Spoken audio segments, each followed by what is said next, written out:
अस्सलाम वालेकुम। Welcome to your ninth lecture in small business management. आज का हमारा जो टॉपिक है वो है sales forecasting methods.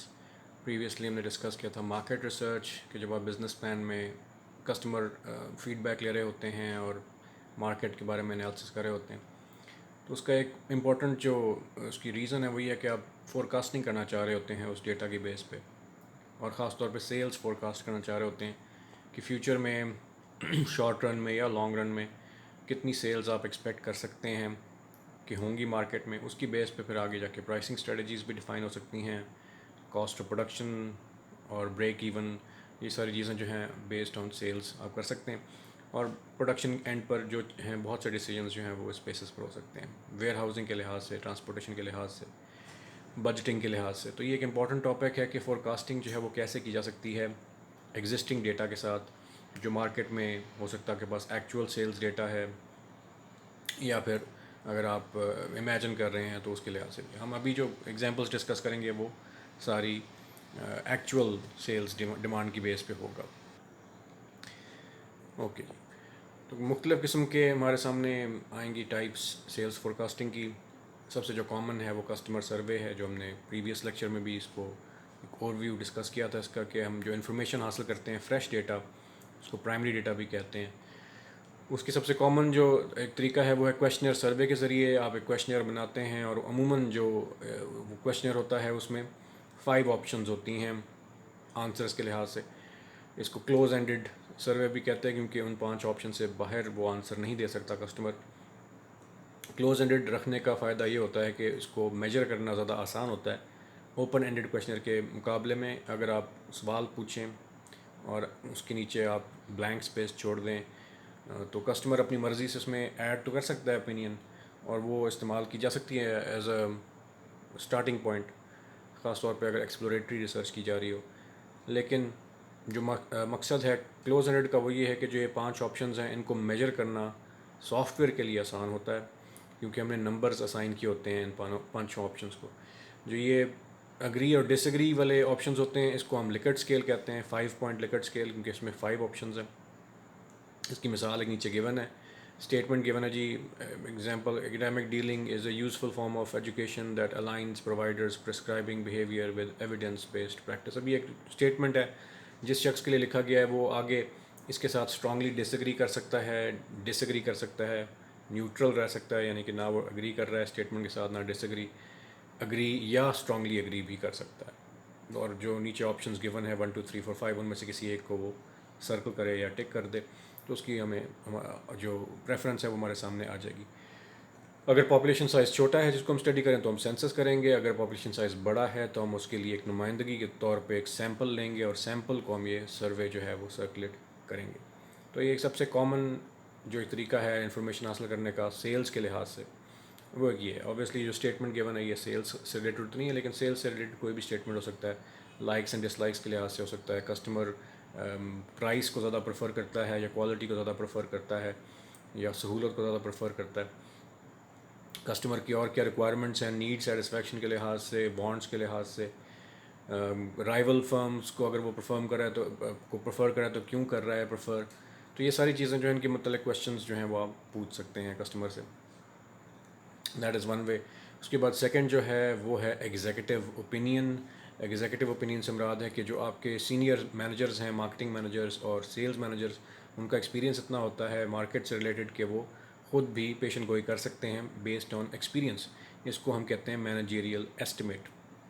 Managerial estimate की थोड़ी एक बेहतर जो फॉर्म है या एडवांस्ड फॉर्म कह लें आप, वो है डेल्फी टेक्निक। डेल्फी टेक्निक में आपके जो सीनियर मोस्ट मैनेजर्स होंगे वो मीटिंग्स करेंगे और मीटिंग्स में किसी भी सेल्स से रिलेटेड जो उनके टारगेट्स हैं वो हर बंदा जो है वो अपने एस्टिमेट्स मीटिंग में डिस्कस करेगा।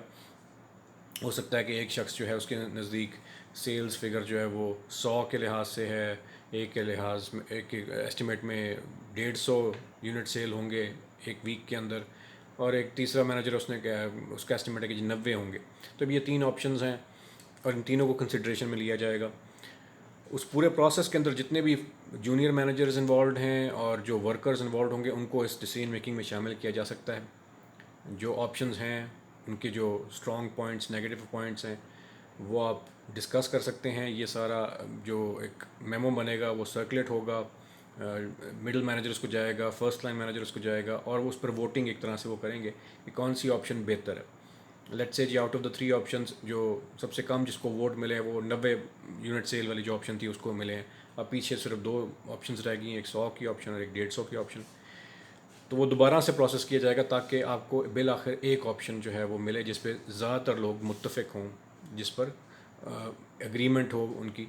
और ये डेल्फी टेक्निक का एक एडवांटेज है कि इस पे आप बेसिकली अपने जो जूनियर मैनेजर्स हैं और जो ऑपरेशनल मैनेजर्स जो कि डे टू डे ऑपरेशंस को ओवरसी करते हैं उनको भी शामिल कर रहे हैं इस डिसीजन मेकिंग प्रोसेस के अंदर। तो ये है तो बिल आखिर वही चीज़ है कि ये मैनेजरियल एस्टिमेट ही है। सीनियर मोस्ट जो मैनेजर्स हैं वो अपनी एक्सपीरियंस की बेस पे ऑप्शंस जो है उनको नैरो डाउन कर देते हैं, शॉर्ट लिस्ट कर देते हैं, और फिर जो जूनियर मैनेजर्स और फर्स्ट लाइन मैनेजर्स हैं वो वोटिंग करके उसको फर्दर जो है उस पर एक ऑप्शन के ऊपर फिर बिल आखिर वो सारे मुत्तफिक होते हैं। This is called executive opinion. तो ये 2 तरीके जो हैं कॉमनली इस्तेमाल हो रहे होते हैं तमाम ऑर्गेनाइजेशन में, ख़ास तौर पे स्मॉल बिजनेस मैनेजमेंट में। मैनेजरियल एस्टिमेट्स या हद कस्टमर सर्वेज़ को प्रेफर किया जाएगा, लेकिन इसके अलावा और भी ऑप्शंस हैं स्टेटिस्टिकल एनालिसिस के लिहाज से, वो आगे हम कंसिडर करते हैं। सबसे पहले तो नाइव फोरकास्टिंग है, जो कि पहला स्टेप कह लेंगे। नाइव फोरकास्टिंग में सिंपली जो प्रीवियस जो भी आप टाइम पीरियड मेजर कर रहे हैं, लेट्स से मंथली बेसिस पर अगर आप फोरकास्टिंग करें तो जो प्रीवियस मंथ का की जो एक्चुअल डिमांड थी वो नेक्स्ट मंथ की आप फोरकास्टेड डिमांड कंसिडर करेंगे। तो ये सिंपलिस्टिक तरीका है कि प्रीवियस मंथ में अगर 20 यूनिट सेल हुए थे तो अब अगले मंथ की जो आप मिनिमम फोरकास्टेड डिमांड कंसिडर कर रहे हैं वो 20 यूनिट ही होगी, उतने यूनिट्स आप नेक्स्ट मंथ बनाएंगे। नाइव से मुराद भी होता है कि सिंपल, तो इससे ज़्यादा सिंपल जो है स्टेटिस्टिकल कोई हो ही नहीं सकता एनालिसिस। उसके बाद है ट्रेंड एडजस्टेड नाइव फोरकास्टिंग, और उसमें आप देखते हैं कि जी इंक्रीजिंग ट्रेंड था प्रीवियस मंथ में या डिक्रीजिंग ट्रेंड था डिमांड के लिहाज से। अब आगे ऑप्शन गिवन है कि लेट्स सी T-1 पीरियड लिखा हुआ है कॉलम में, उसको आप इमेजिन करें कि that is month of June, और जो T है वो जुलाई है और T+1 जो है वो अगस्त है। तो जून के अंदर एक्चुअल जो डिमांड थी जो कि लोगों ने परचेस की वो 50 यूनिट्स थी, और जो टी पीरियड है मीनिंग जुलाई का पीरियड है उसमें एक्चुअल डिमांड 53 यूनिट्स है। अब ये इंक्रीज़ है जून से जुलाई की तरफ, अगर हम देखें तो 3 एक्स्ट्रा यूनिट सेल हुए हैं जुलाई में, तो एक इंक्रीजिंग ट्रेंड हमें नज़र आ रहा है। तो अगस्त में हम क्या करेंगे, जो नाइव फोरकास्टिंग का बेसिक आइडिया कि जो प्रीवियस मंथ की एक्चुअल डिमांड है वो हमारी नेक्स्ट मंथ की फोरकास्टेड डिमांड होगी, तो वो एज इट इज़ हम 53 ले लेंगे। जुलाई की जो एक्चुअल डिमांड है वो हम अगस्त की फोरकास्टेड डिमांड कंसिडर कर रहे हैं 53, प्लस उसमें हम ऐड कर रहे हैं जो चेंज हमें नज़र आ रहा है प्रीवियस 2 मंथ्स के दरमियान। तो जून के अंदर 50 है एक्चुअल डिमांड और जुलाई में 53 है, इंक्रीज़ कितना है +3, तो वो +3 जो है हम ऐड कर देंगे इनटू जून्स एक्चुअल डिमांड। तो 53 जुलाईज एक्चुअल डिमांड 53 + 3 हमारे सामने फिर आ जाता है 56। तो ये हमारे पास अब अगस्त की जो ट्रेंड एडजस्टेड नाइव फोरकास्टिंग है। तो ये नाइव फोरकास्टिंग ही, लेकिन हमने जो इंक्रीजिंग ट्रेंड था उसको एडजस्ट किया है, उस फिगर को हमने ऐड किया है into previous months actual demand, और वो हमारे नेक्स्ट मंथ की फोरकास्टेड डिमांड बन गई है। अगर लेट्स सपोज एक्चुअल डिमांड 50 है जून की और जुलाई की 47 होती, तो यहाँ पे फिर चेंज फ्रॉम प्रीवियस वैल्यू में हम -3 लिखते, तो -3 फिर हम करते 53 में से, और हमारे पास फोरकास्टेड डिमांड जो अगस्त की है वो 50 हो जाती। तो हम जो इंक्रीजिंग या डिक्रीजिंग ट्रेंड्स हैं प्रीवियस 2 मंथ्स के उनको ऐड या सब्ट्रैक्ट करते हैं from last months actual demand, तुम्हारे सामने फिर फोरकास्टेड डिमांड आ जाती है फॉर नेक्स्ट मंथ या नेक्स्ट ईयर या नेक्स्ट वीक, जिस तरह से भी हम टाइम पीरियड्स डिफाइन करें। तो ये हो गया जी नाइव फोरकास्टिंग और ट्रेंड एडजस्टेड फोरकास्टिंग। उसके बाद हम मूव करते हैं फर्दर, और एक एडवांस्ड फॉर्म है, और यहाँ पर हम सही देखते हैं कि स्टेटिस्टिकल एवरेजेस हम निकाल रहे हैं फोरकास्टिंग के लिए। इसको हम कहते हैं जी मूविंग एवरेज फोरकास्ट। तो हमारे सामने 3 कॉलम्स गिवन हैं। जो फर्स्ट कॉलम है उसमें टाइम पीरियड गिवन है, लेट्स से जी ये वीक 1, वीक 2, वीक 3 के लिहाज से। जो सेकंड कॉलम है एज का, इसको आप बेशक अभी स्किप कर दें। जो हमारे लिए इंपॉर्टेंट कॉलम्स हैं वो पीरियड, टाइम पीरियड और डिमांड के। तो let's say ji time period 1 में डिमांड जो है यूनिट्स की, और ये हैं एक्चुअल डिमांड्स, जो ऑलरेडी हमारे पास डेटा अवेलेबल है प्रीवियस, क्योंकि पास डेटा है ये। तो एक्चुअल डिमांड जो थी टाइम पीरियड 1 की या वीक 1 की वो है 42, वीक 2 जो है उसकी 40 है, फिर वीक 3 की 43, वीक 4 की 40 और वीक 5 की 41। ठीक है जी। So these are the actual demand जो हमारे पास हैं। तो हमने वीक 6 जो है उसके लिहाज से हमने अब फोरकास्टिंग करनी है। जो हमारे पास गिवन डेटा है उसमें फिर हम क्या करते हैं, वीक 6 के लिए निकालने के लिए जो लेटेस्ट 3 वीक्स हैं या लेटेस्ट 3 टाइम पीरियड्स की जो एक्चुअल डिमांड्स हैं उनको हम ऐड अप कर लेंगे। तो वीक 5, वीक 4 और वीक 3 की जो डिमांड्स हैं, वीक 5 में 41 है, वीक 4 में 40 और वीक 3 में 43, इनको हम ऐड अप कर लेंगे और 3 से डिवाइड कर लेंगे, यानी कि हम इनकी एवरेज निकाल रहे हैं। तो वो हमारे पास सामने वो लिखा हुआ है जी 43 + 40 + 41, जो प्रीवियस लास्ट 3 जो वीक्स हैं या टाइम पीरियड्स हैं उनकी एक्चुअल डिमांड्स डिवाइड बाय 3। तो हमारे पास फिगर आ जाता है 41.33। इसको बेशक आप राउंड ऑफ कर दें, 42 कर लें, तो ये 42 जो है that will be the demand for week 6। या अगर आप ना भी राउंड ऑफ करें तो आप कहेंगे कि जी 41.33 जो है that is the demand for week 6। हम राउंड ऑफ इसलिए करते हैं क्योंकि हम ये यूनिट्स हैं, इसलिए यूनिट्स को हमेशा जब भी डेसिमल पॉइंट एक पॉइंट भी बढ़ जाए आगे तो हम नेक्स्ट यूनिट, यानी कि नेक्स्ट यूनिट की प्रोडक्शन शुरू होगी है तो हम उसको बनाएंगे। तो सही ये नहीं कि हम उसको हाफ बनाएंगे या 0.33% बनाएंगे, वी विल कंप्लीट इट। इसलिए हमेशा राउंड ऑफ आप कर दें फिगर को। अब हम वीक 7 की भी निकाल सकते हैं, क्योंकि हमारे सामने एक अगर सवाल आपको आता है तो सवाल में बताया गया कि जी आपने बेशक फोरकास्टेड डिमांड जो है वो निकाली, that was 41.33, but as it turns out जो एक्चुअल डिमांड थी, एक्चुअल डिमांड फॉर वीक 6 उनको नज़र आई कि जी 39 यूनिट्स सेल हुए, यानी कि वो मंथ जो था या वो जो वीक था 6th वीक वो गुजर गया। उन्होंने जब सेल्स डेटा मंगवाया डिस्ट्रीब्यूटर से तो उनको नज़र आया कि जी 39 यूनिट्स एक्चुअली सेल हुए हैं। फोरकास्ट उन्होंने 41.33 किया था, एक्चुअल 39 निकला।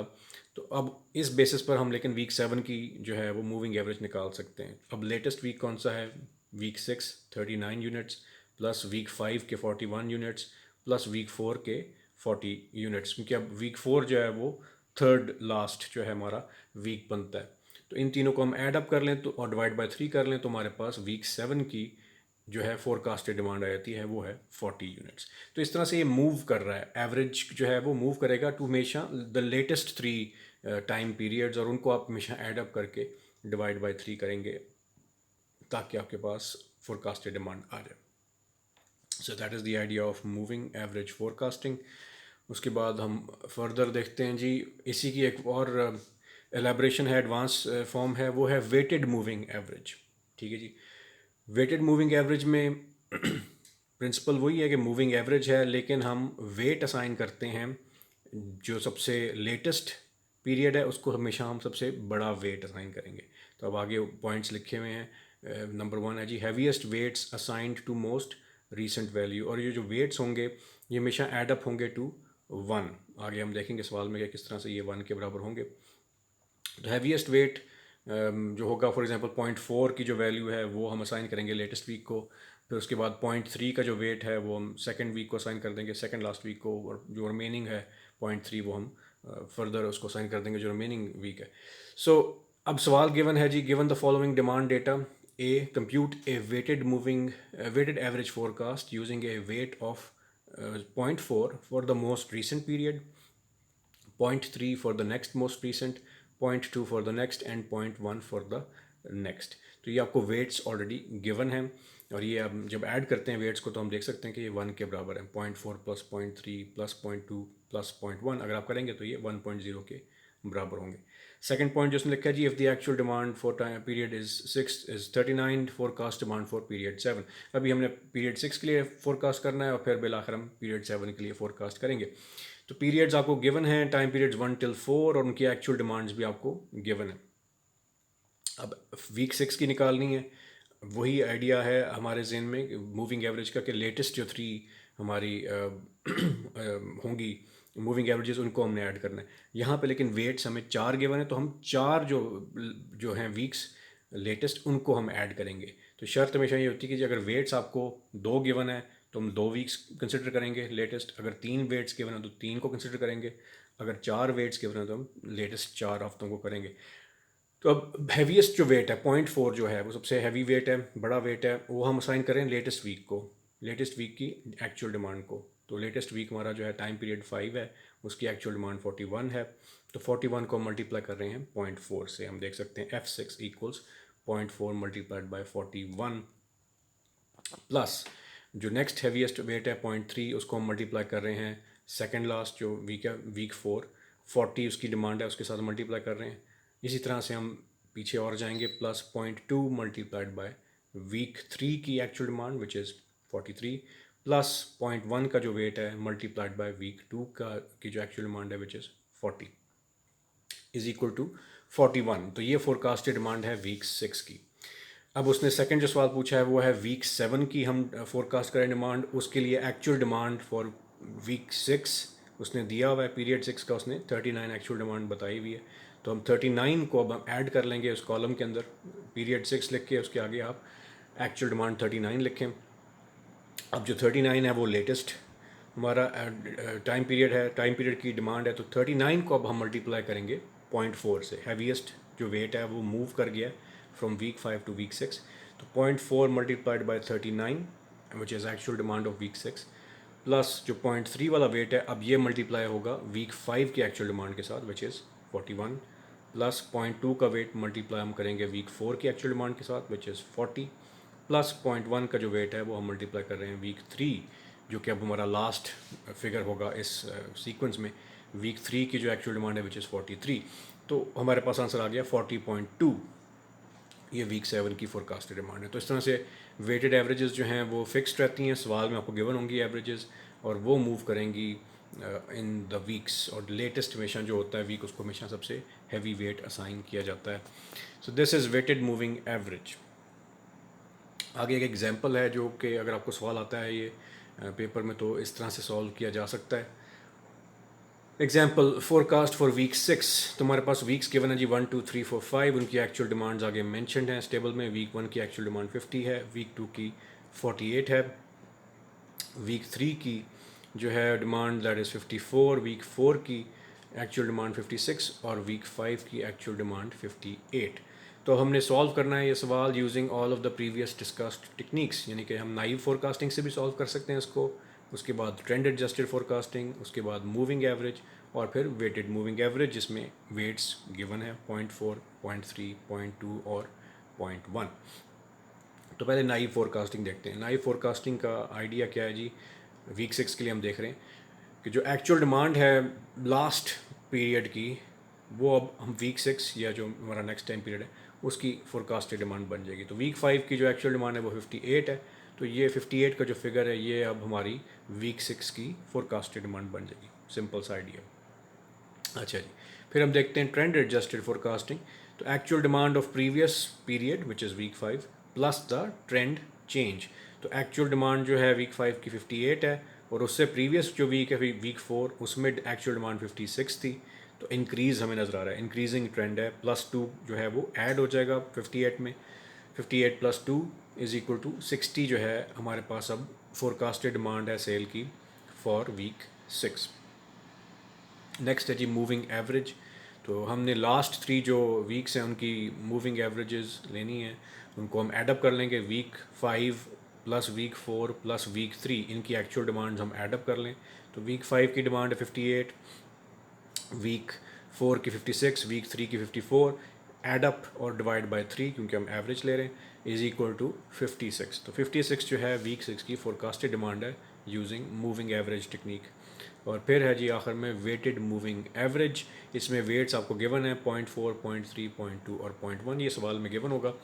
हमें पता है कि हमने जो हैवीएस्ट वेट है वो लेटेस्ट वीक को असाइन करना है। तो 0.4 जो है वो मल्टीप्लाई हम कर रहे हैं वीक 5 की एक्चुअल डिमांड के साथ 58 प्लस नेक्स्ट जो हैवीएस्ट वेट है 0.3 वो मल्टीप्लाई कर रहे हैं वीक 4 की एक्चुअल डिमांड के साथ 56 के साथ plus 0.2 is multiplied with week 3 demand which is 54 और आखिरी जो वेट है 0.1 वो हम मल्टीप्लाई कर रहे हैं वीक 2 की डिमांड से विच इज़ 48। तो हमारे पास आंसर आता है 55.6, उसको आप राउंड ऑफ कर दें विच इज़ 56। तो ये जो हमारे फिगर्स आ गए this is for weighted moving average. तो ये सवाल जो है आप चारों टेक्निक्स के साथ सॉल्व कर सकते हैं। और जी, so that is all for today. अगर कोई चीज़ क्लियर ना हो तो ज़रूर इसमें पूछें। यू हैव टू सबमिट, हमेशा हर क्लास के अपने असाइनमेंट जमा करानी है एज अटेंडेंस, और ऑब्वियसली अटेंडेंस के 10 मार्क्स हैं वो इस पर डिपेंड करते हैं। That is all for today.